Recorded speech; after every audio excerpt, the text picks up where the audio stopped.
All right, everybody. Before we dive into today's episode, we're brought to you by a few fantastic brands that sponsor this show. The first one is Routine. Now, this one has been a sponsor for a long time. If you haven't tried it yet, I don't know what you're doing because I've been talking about them for years. But ultimately, what was Routine designed to do? Well, when we sleep, we lose between a pound and a half of water, mostly just from sweating, something I learned when I first met these guys. Each packet of Routine comes with half an organic lemon, 1 tablespoon of apple cider vinegar, Himalayan sea salt, all 6 essential electrolytes, and no sugar. I always like to say it's really just 3 ingredients. It's lemons, it's apple cider vinegar, it's Himalayan sea salt.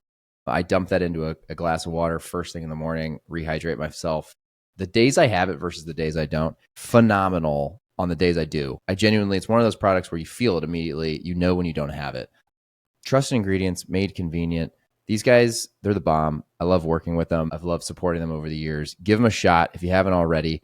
Go to yourroutine.com. You can use code ShaneWhite30 at checkout for 30% off your first order. They're also available on Amazon. You can go there, get on subscription. That's what I would do. Get a 30-pack, throw it on subscribe and save, get it once a month. If you like to have more than one a day, or if you share it with folks in your house, you're probably going to need it more than once a month, or get 2 bags a month. Both of those are great options.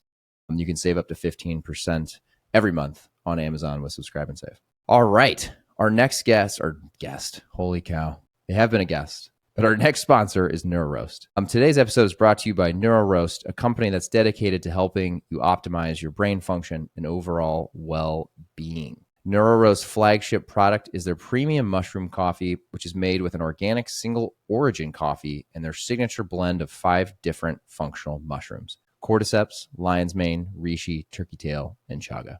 Mushroom coffee is a new and exciting way to supercharge your day. Unlike regular coffee, which can cause jitters and crashes, mushroom coffee provides a more balanced and sustained energy boost, allowing you to stay focused and productive throughout the day. And with NeuroRoast ground and instant coffee options, you can enjoy the benefits of mushroom coffee wherever and whenever you need it.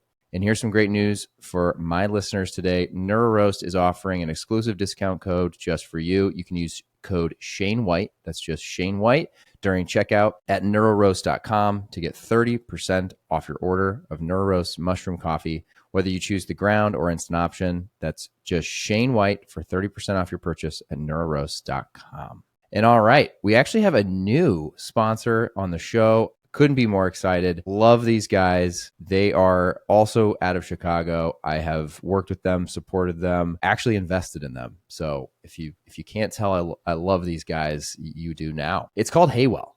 And for any of you who know me, you know I'm into energy drinks. I'm into caffeine, sometimes to my detriment. And Haywell has honestly been a great alternative, not just caffeine or caffeinated product, but it's been a product that I'm able to use at nighttime too, because they have a calming line as well. But really, Haywell, I'll read this to you guys. Modern life can be hard, but your wellness shouldn't have to be. Being well doesn't mean being perfect. Getting fit doesn't mean you have to fit into a mold. We need a reminder that little more joyful steps can add up to something truly meaningful. We can do hard things, but that doesn't mean we always need to be so hardcore. Wellness is meant to be enjoyed, not endured. They created Haywell to be a simple invitation to a new movement for modern wellness where all are welcome, where small steps can add up to something big, where you get more high fives and less side eyes, where you have more fun and less frustration, where flavor and function are equally famous. Wellness doesn't come in a can, but we can help. They've created a line of low-calorie, functional beverages that taste delicious and help you be a little more well in every mood and moment.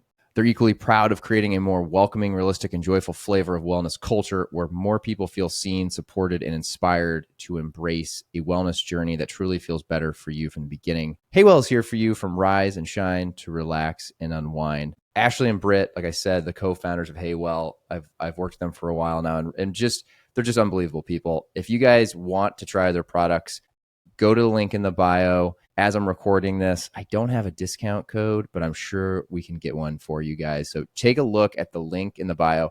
You can go to haywell.com. You can also go to Amazon. They're on Amazon, and it's a great place to get it. They're also available in Target. You can find them in Foxtrot. You can find them in a lot of different places now. They're doing a great job of getting distribution. But I would say the 2 easiest places, livinghaywell.com. If you just Google Haywell, you'll find that pretty quickly. And then also Amazon. All right, everybody. Thank you for listening. Here's today's show. everybody. Welcome to another episode of the Shane White Show. Me and Kyle just jumped right in, so I had to stop us and say we're going to hit record here because we were talking a little watches and long story short, I was like, we got to just introduce you and we'll jump right in. So everyone who's listening, today we have on the podcast Kyle Martin, who I'm excited to get into your story, Kyle, and I'm sure we'll weave in how we met to a degree too, because this one it's full circle for me. It's cool to have you on because I think this whole podcast, if you go back to the very beginning, it was really started as really an outlet for me to kind of share some of the stuff I was learning in my as a person trying to get better at personal finance and feeling like it was a very confusing landscape back in 2019 was the first episode I ever did.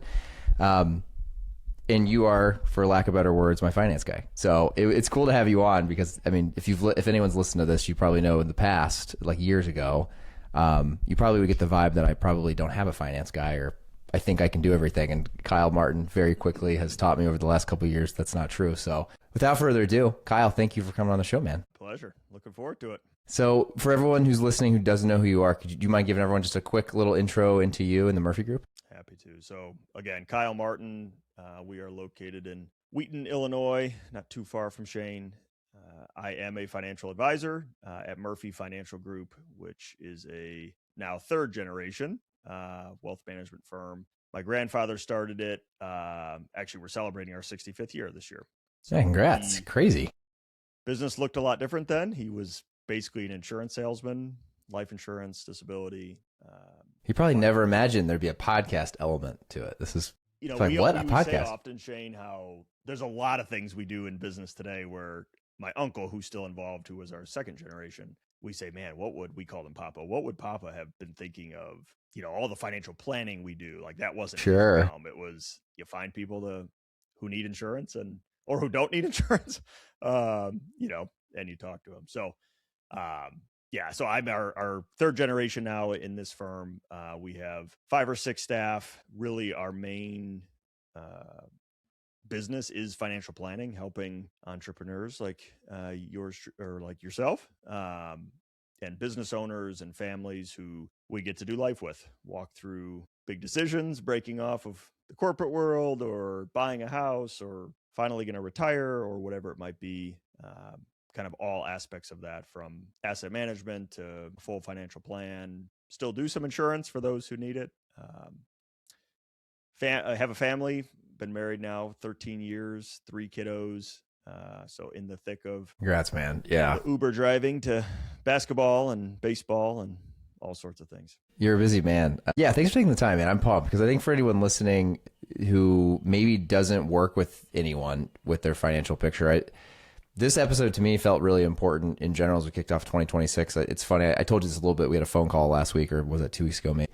Some of the things I want to do with this podcast in 2026, like this was actually a big pillar I don't think I even talked to you about, which is just I want to get more of the people that are kind of in my inner circle of trust onto the podcast because there's just so much knowledge and value that some of the people around me share with me all the time that I'd love to get you on the podcast. So thanks for doing this. And one of the first questions before we kind of get into your origin story that I think would be helpful to tee it up for everybody is, maybe I'll start off before I even ask you this question is, I got introduced to you through my business partner, who I think most people listen to who Kyle is. And, his family's worked with you guys for a while. And I remember originally it was funny because we got introduced because, we were starting Noble, just getting off the ground. And one of the very obvious things that I think you probably brought to him and he brought to me was like, what are you guys going to do with like a retirement account now that you're leaving the corporate world? And I remember being like, I don't know. What do you do? And so I remember we came to your office and we had a little meeting. And at that point, I think it was honestly more of an idea than it was a real business. Right. Which is crazy now. And, you started explaining all of it and it was just so eye-opening to me. I'm like, oh boy. Like, I feel like as you get older, your finances is one of those things where you should be very involved and be learning and asking questions, but man, is it a total game changer when you have someone in your corner.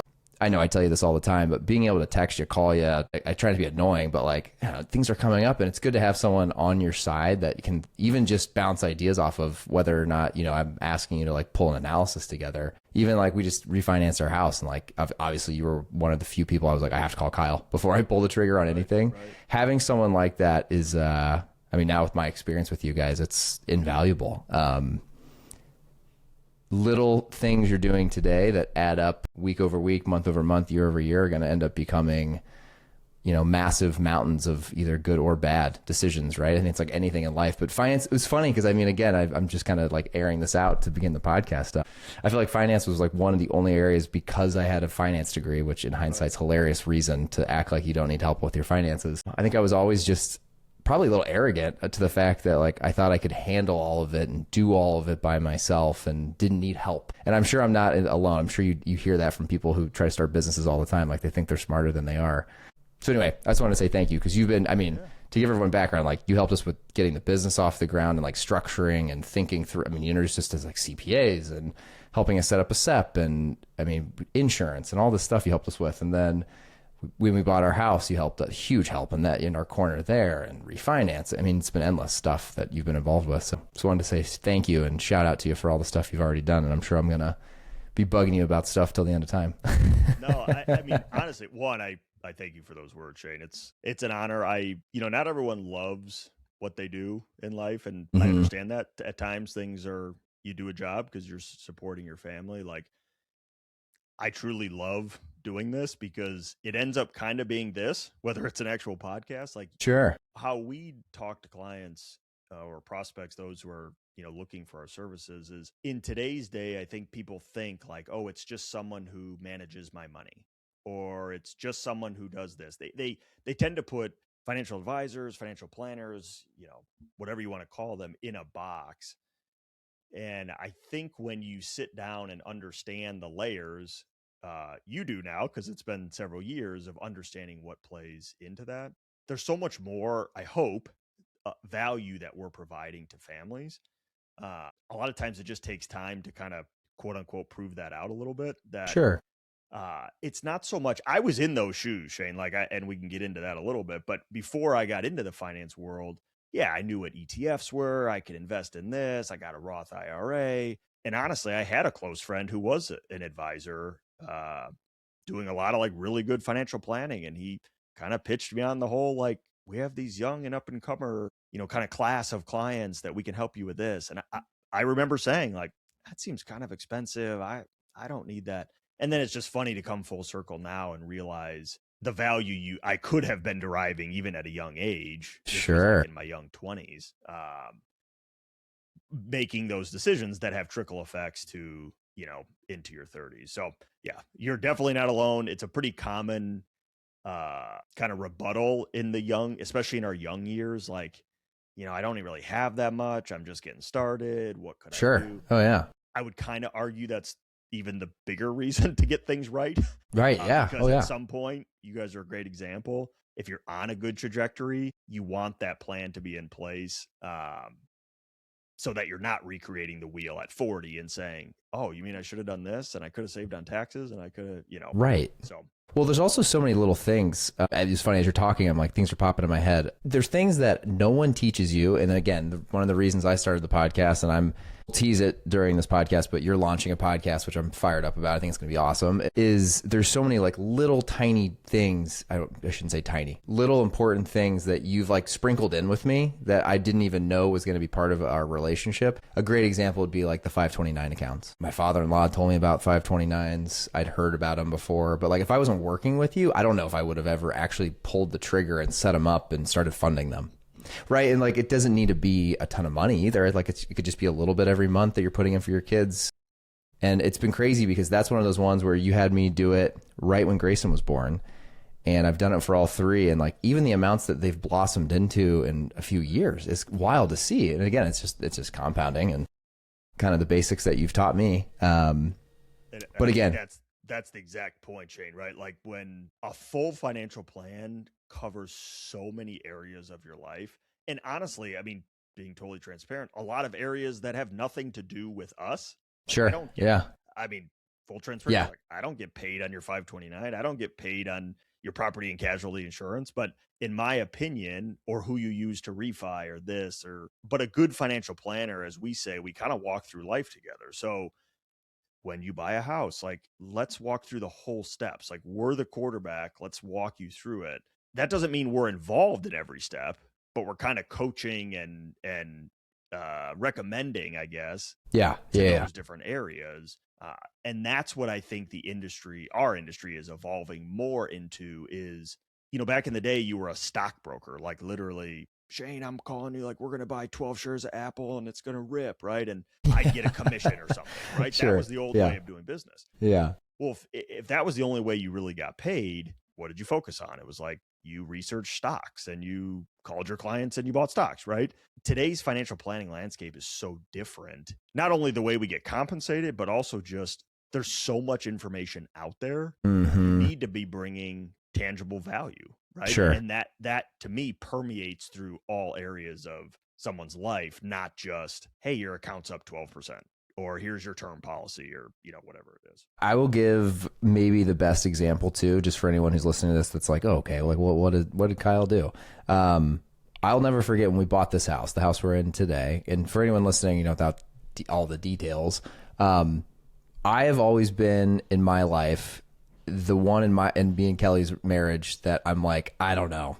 Like, this feels like a leap. Like, I'm the hesitant one. And she's definitely the one that pushes us to do stuff. And I'll never forget our old house, just for everyone's context, very small ranch. We had Grayson, our first son, and we actually didn't know that we were pregnant with Gavin yet when we put the offer in on this house, but we were obviously trying. And so it was already in our mind of like, we had literally had no room for another room for the baby. So we knew we were going to have to move. And so we were being proactive, and I'll never forget like calling you. And of course I'm the data nerd too. So I'm like, I have a spreadsheet and I'm trying to explain to Kyle over the phone, fucking spreadsheet. And he's like, well, send it to me at least so I can see what you're talking about. And we walk through it. I remember just being like, I don't know if we can afford this. And that's just a perfect example of like, just having you there to walk me through like, well, yeah, here's the pros, here's the cons, here's what you need. There's a million things you walk through on that call. I mean, God, who knows if I would have like decided whether we should go forward or not without you. I don't know. Probably not, if I'm being honest. Like, I think I would have been too, I've never been that kind of person when it comes to things like houses to be too aggressive. And not that you were like pushing me to be aggressive. You were just very real on the situation and just like, well, here's what you have to play with and where you want to live and the reality of, what you need. And it was one of those conversations I won't forget, Well, I appreciate that, Shane. I think when clients understand we have their best interest at heart, especially when it has like no bearing on our compensation or whatever, to me, that's how you end up building trust and building, now 65 years of clients trusting us, right? So to me, that's the fun part of financial planning. I mean, I can talk deep market stuff to anyone who wants to, and that's fun at times, but it's like I met with a couple recently who's on the fence about retiring and like, called me this week and they can do it. There was no doubt, but we had to kind of prove that out to him. And, he actually called me yesterday and he's like, I'm calling my boss and telling him I'm retiring in July. Whoa. Like, whoa. Yeah. So, those are the things that, again, I'll keep using this analogy, as you're just kind of going through life together. It's hard sometimes, Shane, to put on a piece of paper, like, here's the 12 things I'm going to provide to you. Yeah, of course. Because I don't know always what's going on in your life, but if you do life together long enough, stuff just happens, right? Mm-hmm, Good and bad, right? We walk families through people passing away, and there's always financial aspects to that, right? If someone passes away, like, how do accounts move and but at the same time, a lot of it, sometimes it's just psychological. Like, I need to prove it with the numbers, but it's also like, well, how are you feeling about this? Like, what are your hesitancies? And it's interesting how the industry has shifted that way of, I joke, like, you do play part-time psychologist at times when markets are going crazy or like this, like, I'm on the fence. Yeah. We can do it, but like, just talk. Sometimes they're even like, I just talk to me. Need to talk. Right? And I always, honestly, I get a kick out of it because it's, I appreciate that we're the call. Yeah, I'm sure. Yeah. I mean, it's wild because, I mean, I don't know if all your clients are like this, but like, we work together and you basically have like a bird's eye view of everything, like all of our assets and debt and everything. And so I think it's cool because I can call you and you have the context. You have the context of just the full picture of everything that we're looking at and dealing with, and can help navigate that. So anyway, that's hopefully a big plug. I mean, and honestly, we'll put info at the end in the show notes, but Kyle's amazing. Definitely reach out to him. For sure, man. So I'd love to go back to kind of your beginning story. It's funny. You've told me this, and I've read things I think in your newsletter and stuff a little bit, but like I don't know if I've ever actually gotten the full rundowns. If you don't mind, give us a background. School? Did you go for finance? I'm assuming, or something related to business finance. And then what was your first like job? And then how did you end up at the Murphy Group? And I would love the whole beginning story. Yeah, happy to. So I went to a small school in Indiana called Indiana Wesleyan University. And I studied. Oh, that's right. I forgot. I don't know how you forget that. A couple of my good buddies from high school went there. I was going to say, not too far down the road from Lafayette. I studied business admin. I didn't really know, like a lot of 19 and 20-year-olds. I was like, I know I want to do something where I'm dealing with people, business in general. I didn't really know if it was finance, marketing, sales, whatever. So I went fairly broad and then kind of took all the classes that associated, so I had some investing classes, had some accounting and marketing and whatever. So right out of school, I actually went into sales with IBM. So I was in the tech space, and shameless, admittance, my dad was there. I had to earn the job, but he certainly helped. Like, I would reach out to this person. They have a training program, which helped a ton, which I thank him for. So great training for a couple years. I was in a sales role. I was there for about 3 years, and I just didn't love a huge corporation, to be honest. And the technology just didn't really excite me. That specific technology I was selling was a little antiquated, and I didn't get out of bed like, wow, I can't wait to do this. Yeah. I've been there. My first two jobs were really like that. It was a corporate job. It had good benefits. Like, we were just married. I worked only a year before we got married. We got married very young. Wow. And so at that time, I always kind of knew my grandfather and uncle obviously were running our firm. That is Murphy Financial Group at the time. My grandfather was at that point. Was that even on the radar? I was going to get into that almost as a joke, because at that stage of life, my grandfather would have been in his 70s and 80s. Okay. Probably just around 80. And so he would go into the office to play solitaire. Like, he wasn't, he would love to go in just to kind of be active, but my uncle was really running the show. Okay. Yeah. But my grandfather was always like, Kyle, you got to come join our business. Like, you're going to love it. He obviously knew I loved to play golf. He's like, it's great. We get to play golf with clients. Like, he was just loving it. Yeah, he's selling it. Again, I refer to him as Papa. I was like, Papa, I mean, Pat's running the business. Like, I would need to talk to him. And so, there was some seeds that were kind of planted. I saw like they did well for themselves. They seemed to love what they were doing. So I was like, maybe that's something. So when I was at IBM for a couple of years, I was like, you know what? I am so much more interested, kind of like you talked about, in personal finance and, kind of looking at the markets and all this stuff. So I ended up going to a company called PowerShares on the asset management side. So ironically, we would meet with financial advisors and position our funds for them to invest their clients' money. Got it. Oh, okay. So like they would, You would try to got it. Right. I'd go sit down with a Kyle Martin, right, and say, and be like, you should buy here's a great funds, large cap fund or whatever. And it was in the ETF space primarily. So I loved that gig. It like really gave me a baseline for the markets. Learned a ton. And so I was there for about 3.5 years. I started traveling a lot for that job, and that got tough when we had our second kid. I'd be gone like Monday to Thursday some weeks, and it was like, this is not sustainable. Now that we have little kids, I don't know how people, I look back, even my dad traveled so much for work. He was in racing.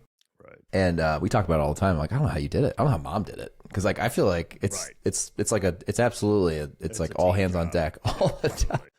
Within that last year of being at PowerShares, I sat down with my uncle, like kind of in the beginning of that last year, and was just like, what are you thinking? Right. Like, we haven't checked in with each other in a while. Like, I have 3 cousins. One of them does work for us now, but nobody was really interested out of the 3 in like taking the business over. Oh, okay. Yeah. So it was kind of one conversation after another. We'd meet, we'd kind of noodle on some things, come back to each other, noodle on some things, come back. And eventually we kind of came up with a plan of how could this work? And at first it was just literally, I'm going to join him and kind of help, in more of like a very much associate role, which I had so much to learn. It was a very good role. So we ran kind of side by side like that for several years. And then, we've started our kind of succession plan internally now for several years. So yeah, that was kind of the genesis of moving to PowerShares was a little bit strategic. I don't know if I ever actually admit that I knew it would definitely lead to Murphy Financial. But it's a great, like, I'm sure that was a great trial run per se, or like, it was like, hey, can you get into the industry, but not just jump to the family business? Can you like go somewhere else and enjoy it? To be honest, Shane, like I say this to a lot of people who try to get into the business. It's one of the better jobs to learn. You learn a ton about the markets, but you're not holding anyone's assets in your hand. Oh, right? Sure. You're out there talking to advisors like, hey, this is a great fund. And if they use it, they use it, right? Right. Yeah. But it's a lot different. There's such a different responsibility when, we say when you're stewarding someone's net worth. Right? Oh, yeah, for sure. And so I had a lot to learn. Like my dad and I joke, often in error, never in doubt. I was probably not in doubt, but often in error those first couple of years of just figuring out all the, not even just the lingo even of. Well, I mean, this is a question I've always wondered, like, okay, you started working with me and Kelly and like, we're young, we're just trying to figure it all out and kind of, I would say, like, set the table for what we hope we can do with you over a lifetime. But I mean, you're coming into a business where obviously your grandpa started it. So you have people who are like at the other end of the spectrum who are like, okay, I did work my whole life. Did I do, like, you're like, they're just trusting you with a whole different level. I mean, it's all their wealth. Right. So yeah, that had to be stressful. I'm sure you had some early calls you can remember where you're like, hoping you're saying the right thing or doing the right thing or all that kind of stuff. And I still feel that weight today. I feel a lot more confident because it's been almost a decade now. But yeah. It's still when you're telling someone, like for instance, who I met with recently, like, yeah, I've done all the analysis, this is that and the other, like you can retire. Like they can see the numbers, but they're trusting you with that recommendation, right? And sure. Yeah.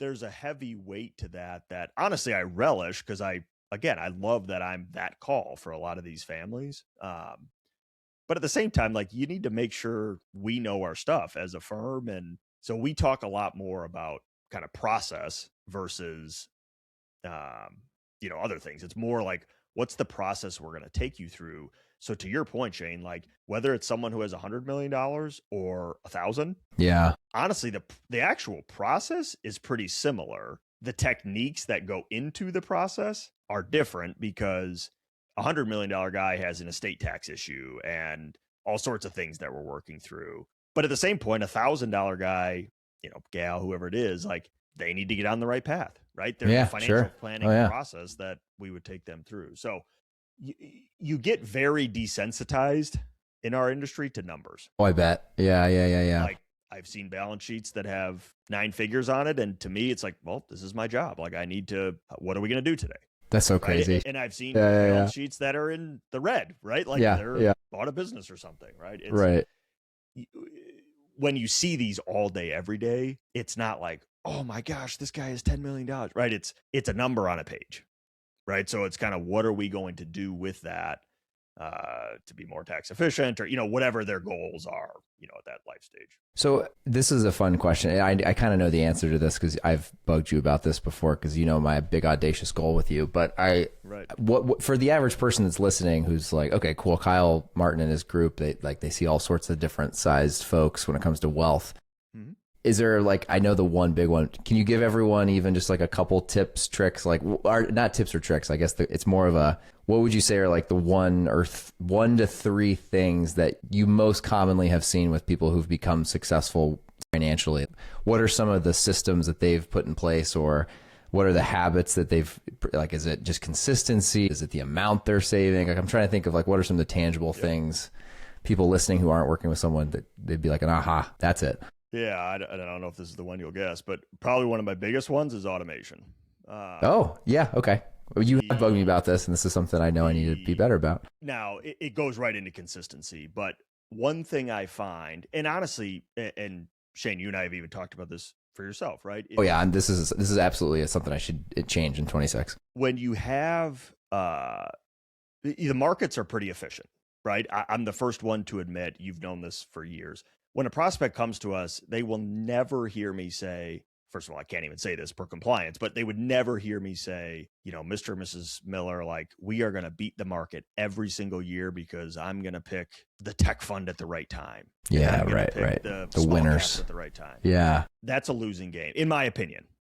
But what I can do that makes a total difference in someone's plan is, craft a portfolio that's well thought out, well researched. It's not like we're just throwing something at the wall. But what I find, some people get so caught up in, I want to try to beat the market, or I need to beat this one stock, or I need to do this. They get paralyzed themselves and have no process in place for actually putting capital to work. Mm-hmm. So as we've walked with families through some of these times, the ones who get to the crazy numbers, first of all, 90% of the time they sold a business. I mean, that's when you told me that, that was really there's two parts for me. One, it was like, duh, that makes so much sense. But B, it was also like, oh damn, like that also, not that it changes anything for me, but like I was like, oh wow, it's that makes a ton of sense. Like that's probably what you got to do. You got to have a huge exit. Everyone's going to define crazy numbers different, so I won't necessarily put a specific number, but even those who have very, very comfortable retirements and feel like they're,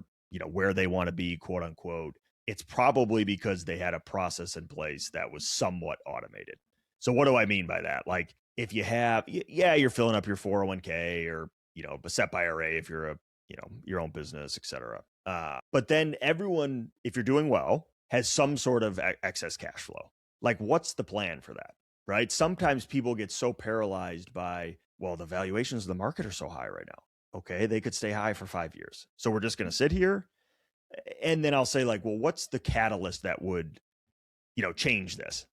And there may not be one. So there's value even in that chain of helping someone say, okay, we're going to put $5,000 a month, $10,000 a month, $500 a month. You've heard me say this exact line. I don't care what the number is. It's really just the fact that something is being proactively put into a portfolio, again, well constructed, well thought out, that month after month after month keeps happening.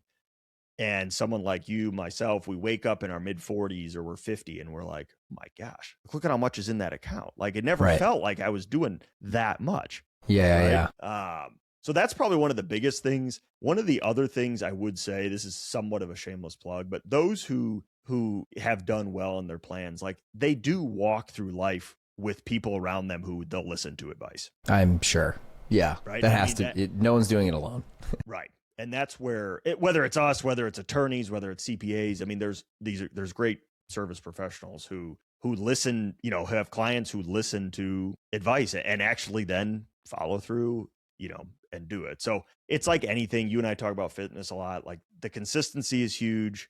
But you've made this example too about having a personal trainer. You know how to do it, right? You know how to lift weights, probably better than anyone, right? Having someone who kind of keeps you a little bit accountable too. Yeah. Who says, Shane, we're doing this leg day and this CrossFit workout or whatever. It's no different with us or our successful clients. We're making sure that makes so much sense. You have a list of, okay, what are we trying to accomplish?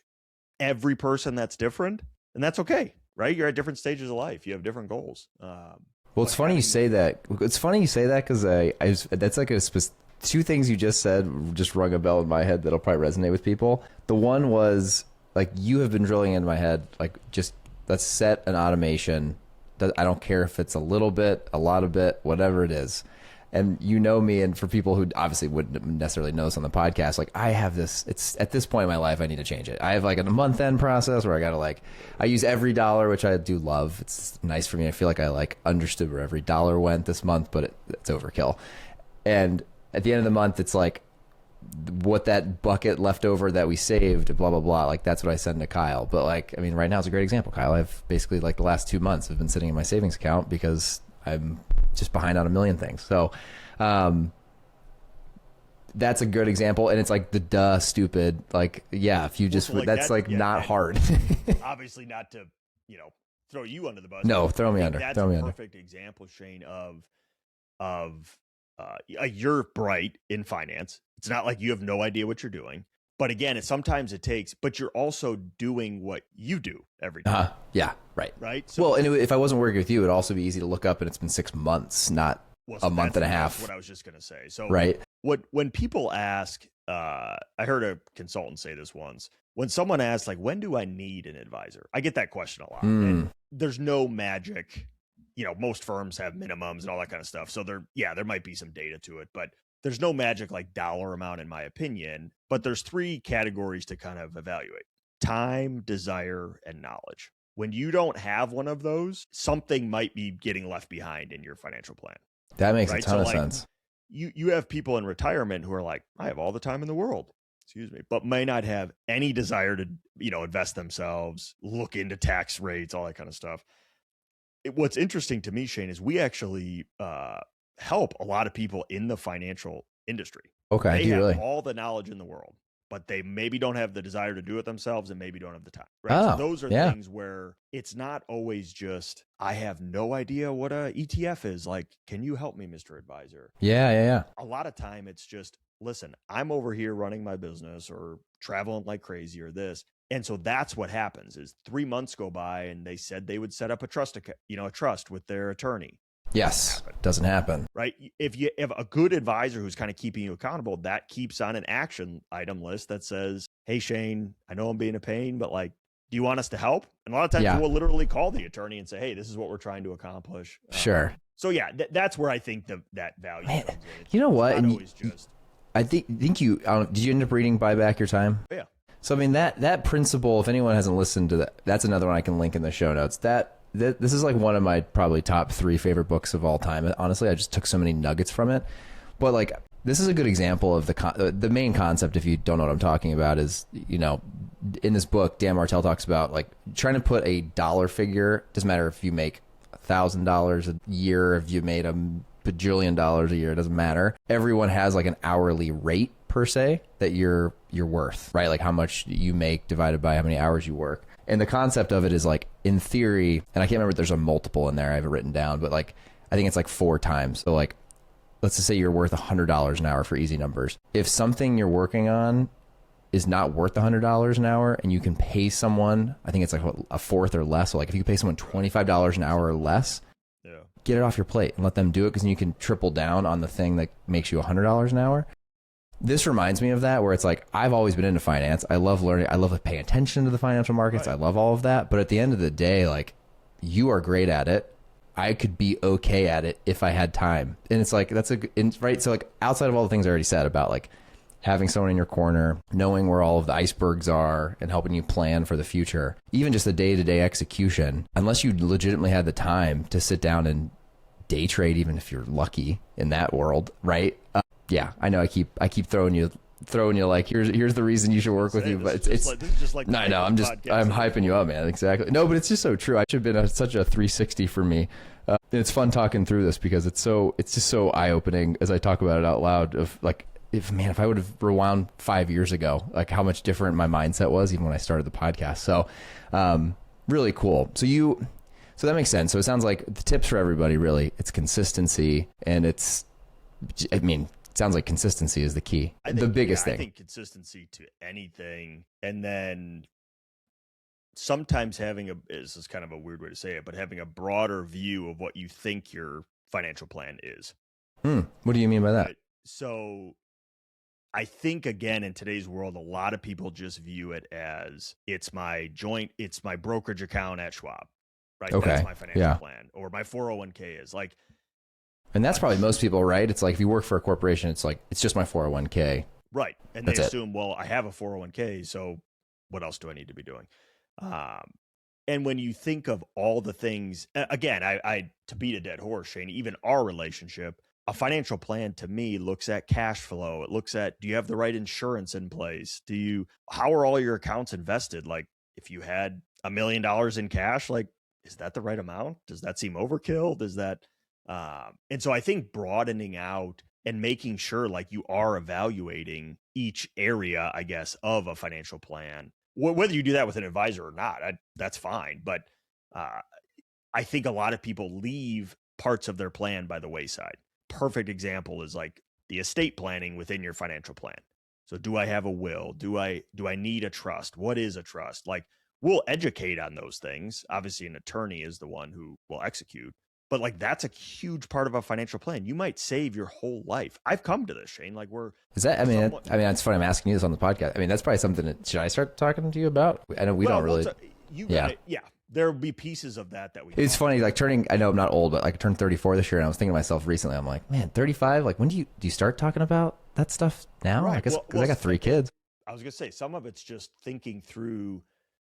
Okay, do I need a will? Do I need a trust? Yeah. What is a trust? These different things, and some are obviously optional, and some are necessary. But I have even found people will come to us, right? They might be a prospect to us, and will ask, is there a beneficiary on that account, or is there? I mean, sometimes it's just simple things like that. Like just having an account, like you just didn't put your wife on it or whatever. Some things are as easy as just, hey, we're here to be a second set of eyes. Sure. And that can be a little hard to put a value on sometimes. Of, well, how much are we paying you to do that? Yeah. Interesting. That's cool. Yeah, I mean, I think I have talked about this on here without like throwing out a number. It was funny. I'll tell you this off air.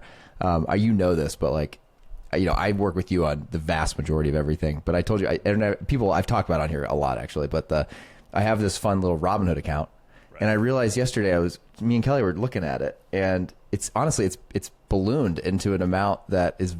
It's shocking because just because I've never at any point in time put a bunch of money into it ever. Right. But when I looked back at the transaction level, and I've put $500 into this thing every single month since 2014. So I mean, everyone can do the math. And then, it's kind of crazy. I'm like, yeah, it's been 11 years times 12 months. Yeah, that's a lot of little.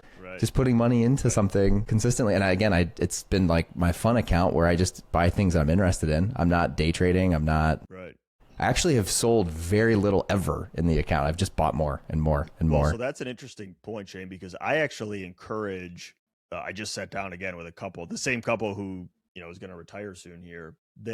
What I tell people a lot is like, if we're managing someone's assets, it tends to be kind of their core wealth. And what I mean by core wealth is like, this is the engine that's going to drive the car to pay for weddings, to pay for college, to pay for retirement.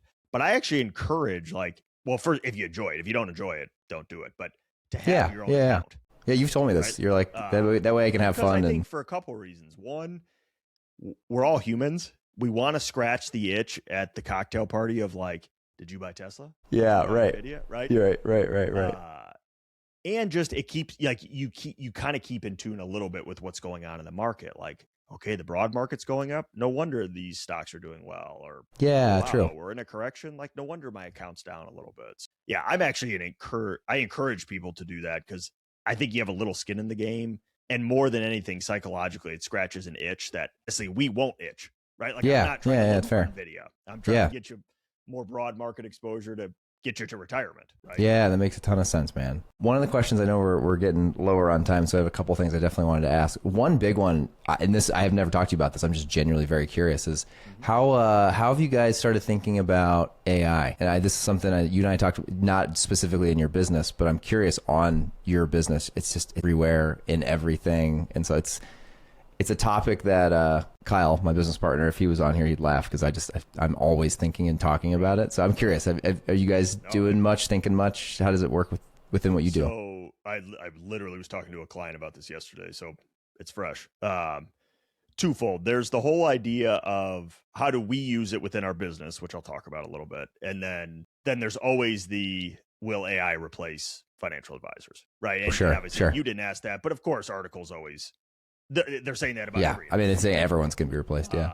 So how do we use it? We use it more for developments of plans, efficiencies, right? Like we have a big client meeting tomorrow that we were putting stuff together, and we use Copilot with our back office. And so, Copilot is at Microsoft's, right? Yeah. So it's all through our, we're a very compliant industry, so we have to, use certain ones. But, we'll use Copilot to help put things together, or like quick numbers that we need, et cetera. So I think from an efficiency standpoint, we use some of the AI note takers, and, when you're doing a ton of meetings a week, you want to make sure obviously you're capturing that. Yeah. So I do think it's made us more efficient. Yesterday was a perfect example though of kind of why and call me in 10 years, Shane, maybe I don't have a job. I don't know. But why I just don't think AI will take over a lot of the service type businesses. At the end of the day, you're a perfect example. You're very bright. You can Google things, you can chat GPT, whatever you want. At the end of the day, it's somewhat like a doctor. And I'm not comparing my knowledge to a doctor, but you can Google when you have a rash, what is this? Mm-hmm. Sure. It'll tell you 15 things and you're like, okay, I might have the chicken pox. I might have, a bunch of mosquito bites. I don't know. But there's still something about being said about going to the doctor and the doctor says, oh, no. This is that. Now, they might not be right, but there's just something reassure. It's like human to human. When it's a human. Yeah. So a client called me a couple of days ago and wanted to talk through, hey, I'm sitting on a little extra cash than I normally have. What are you thinking? Should we put it to work? Should we not? And we talked kind of broad market, but much more like when do you think you need the money? He has a couple ideas, et cetera. And there's like 5 things like that have come up this past week that I'm like, you're not going to be, you could easily type into AI, if I had an extra $100,000 right now, where would you invest?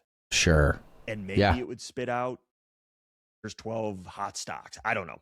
But for someone who knows, like you just said, for our clients, we know their entire picture.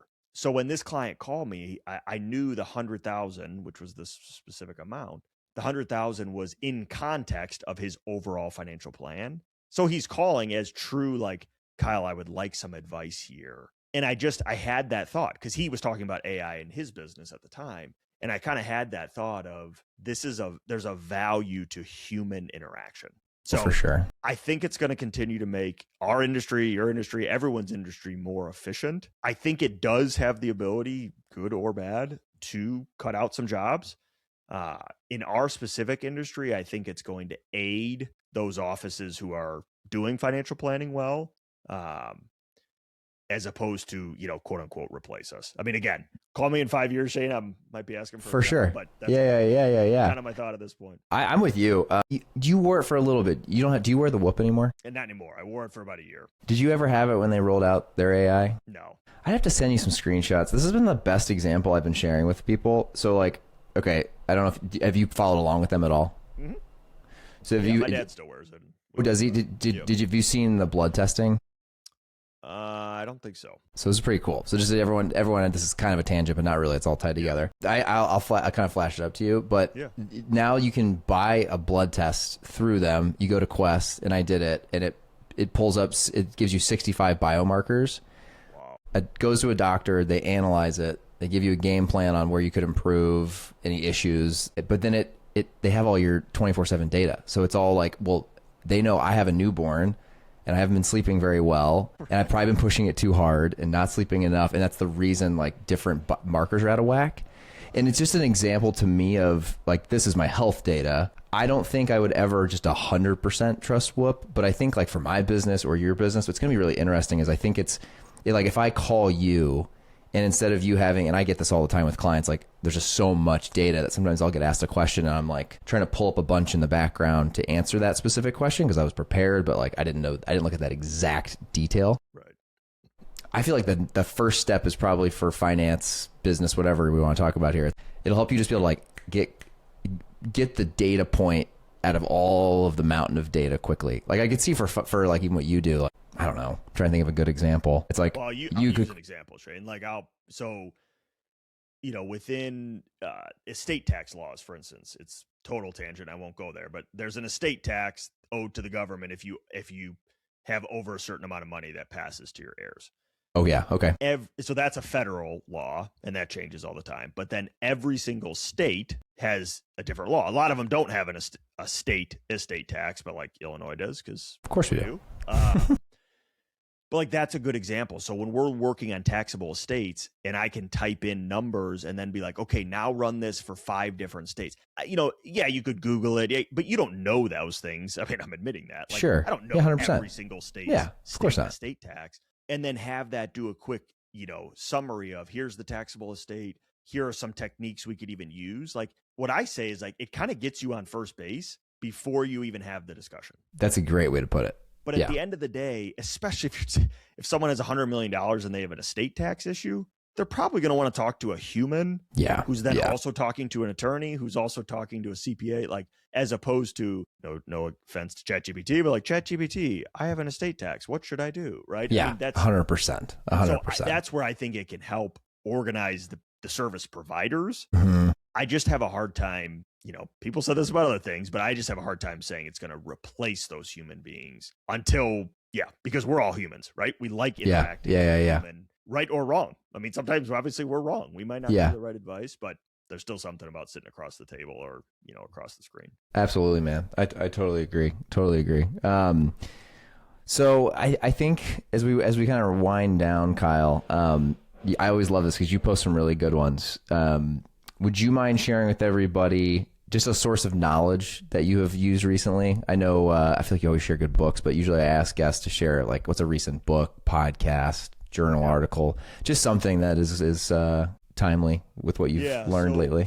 Something I feel like we're working on, and that's honestly one of the reasons I am launching a podcast as well is the idea of the psychology and the behavioral things that have to do with financial planning. Again, the numbers are the numbers.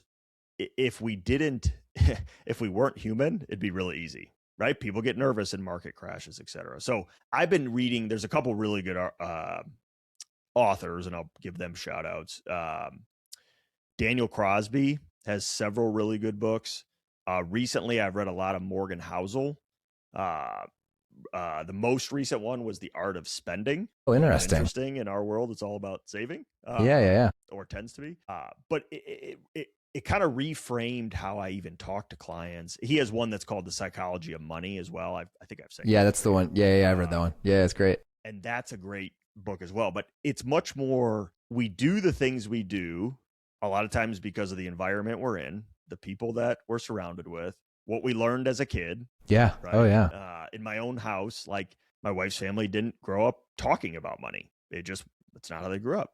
Whereas in our house, like not in a weird way, but my dad was open about like teaching us about what they're doing and how they're saving. And those two examples right there totally change how you might view money when you're on your own. Sure. Oh, so, 100%. Yeah, that's what I feel like we're kind of leaning into now is books like that. So Morgan Housel has several. Daniel Crosby has several ones called The Soul of Wealth. Very cool. Again, I'll have to more talking about not so much the quantitative side, but the qualitative side of how do you think through these, major decisions, et cetera. No, I love that. Psychology of Money is a great one. You had me read that, I think, right when we started working together, because I even told you, I'm always in my head with what I should do financially. So that was a big one. It honestly was. It was a breakthrough book for me. I highly recommend that one. The next question, this one I actually was excited to ask you because even when we've played golf together and I've been around you, you're very, whether you think you are or not, I don't know what you'd say. I always have looked at you as like, you're very organized. Like when we get off a call, I don't know if I've ever had to like follow up with you and been like, hey Kyle, where is this? Did you do this? Like you're very good at follow-ups. So what do you use to like organize yourself, keep track of what you got to do, whether it's like your goals or just like tangible follow-ups and tasks? Like, do you have a system that you use? Yeah, I'm going to audibly laugh at that because I think if my team heard you say that, they would just start laughing. Oh, really? So, I mean, I say that joking, kind of tongue in cheek. So, that honestly, though, Shane, to your point is when you're a service provider, right? There's no product I can make better, right? It's not like I can make the watch a little bit faster and then we're going to be better than someone else. Yes, true. So yes, there's obviously people invest differently, but financial planning in general is kind of a broad thing. So what can we control? I can't control the markets. The thing we preach to our team is we can control how we communicate, when we communicate, and what we communicate. Oh, yeah, great. But I just laugh because it's not necessarily me. I would argue it's my team. So we have a great staff at Murphy Financial Group who has a lot of processes in place to make sure that no one slips through the cracks. So when we get off a call, we have kind of nerding out, but we have workflows in our CRMs that are setting up tasks for anyone who's involved in the office, right? If Shane needs a nudge on something 2 weeks from now, it's going to pop up on my screen and say, touch base with Shane on the refi, make sure it went well, or, whatever. So most of it's you have a digital kind of like system. So, and that has really been built out. Dan Carthew on our team. Yeah. Okay. Kind of revitalized that for us. He's been with us a couple years now. And that was kind of his tasking from me was, I have a saying like nothing should happen at MFG without Dan knowing, because from an operations standpoint, he has really revamped to make sure that those things don't. And I'm not saying nothing ever slips through the cracks, but left to our own devices, like I'm not going to remember hundreds of client conversations all the time. Oh, I should. No, it's impossible. So yeah, again, for us, it's a process that makes sure that when we're on these calls, we are thinking very adamantly, like, okay, what are specific follow-ups I know are going to come from this, and make sure that it's like we talked about earlier, make sure that's automated, because 2 weeks from now, or better yet, like someone's like, I'm going to retire in 6 months. Well, let's touch base with them 4 months from now. I'm not going to remember that. Yeah. No way. No way. So there needs to be a process in place that makes sure. And that is one thing, like, this is not a shameless plug at all, but that is one thing clients will say to us at times is, we really appreciate the communication that, you get back to us quickly, and I'll keep harping on it. But as a service provider, it's one of your main value adds, right? So 100%. It drives me nuts when a CPA takes 10 days to get back to you. It's like, whoa. Yeah. Client. Like, how's that possible? Yeah. No, it's a really good call in for anyone that's in the service business. I know that's us. That's how we try to operate too. It's, that's a really good nugget though. Probably something I should talk to you more about offline. I think, that's something me and Kyle are always trying to improve on our business too, is like, how do we keep everything organized and moving and across clients and processes? It's, it's a challenge for any service business, I think. Right.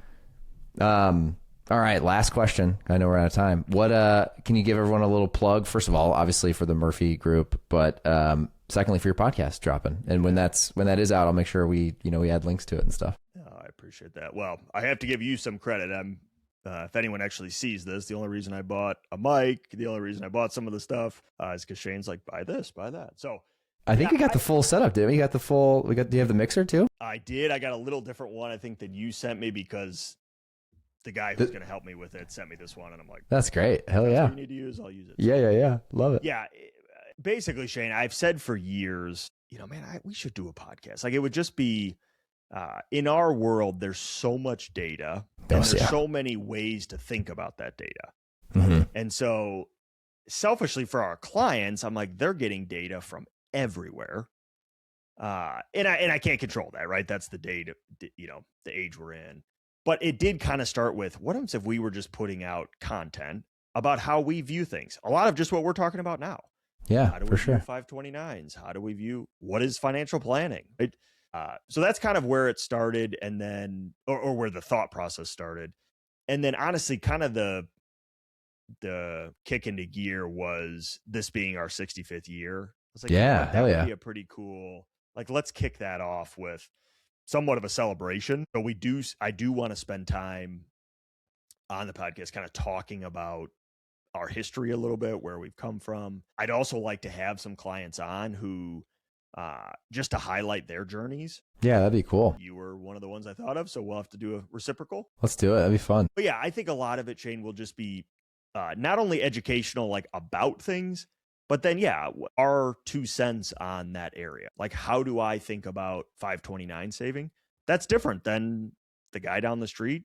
Everyone has their opinion on different things. And so in a way to get those messages out, you can write, you can put it on LinkedIn, but it's just another avenue then to kind of share our thoughts. And to be completely honest too, I just thought it'd be kind of a fun. Yeah, I was gonna say I'm pumped you're doing it, because I know we chatted about this offline. But number one, it's one of my favorite hobbies is the podcast. I absolutely love it. Number two, I think anyone who does anything should have a podcast. And I probably say that too much, but I mean, you're such a good example, and I'm going to prop you up again. It's just like, I'll call you or we'll talk. And every time we get off the phone, I'm like, oh, I learned something from Kyle. Like, he's just a source of knowledge. You just have so much up here, and so many different examples, and your expertise. Well, even whatever you start off the podcast with, it'll bloom into all these different things. And you'll probably look back at this year and like, we'll be shocked at how much different things you talked about that maybe you've never really talked about in a long form way. Right. So I'm pumped for it, man. I'm definitely going to be tuning in. I appreciate it. So we're calling it the Onward and Upward podcast. That's a saying you would know this, Shane, but every like monthly newsletter that we write to clients, or if we ever need to do a big update on something, our signature at the bottom always says onward and upward. Yeah, that's right. And Love it. You know what I'll have to do? Actually, I might. This is funny. I'll definitely plug you guys together. A coffee company that Kyle and I invested in. That's like their slogan, and they're a Chicago coffee company. They should be your pod. They should totally be your sponsor. They should 100% be like you guys should somehow figure out a way to work together. Right. Yeah, and they're Chicago, so they'd be great. Yeah. That's hilarious. Yeah, no, I'm looking forward to it.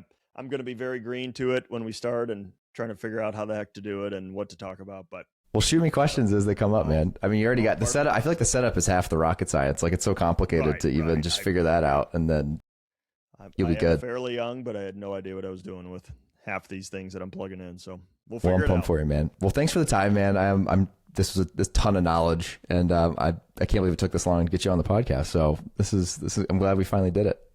I appreciate it, buddy. A lot of fun. All right, man. Well, I appreciate your time, and we'll talk soon, buddy.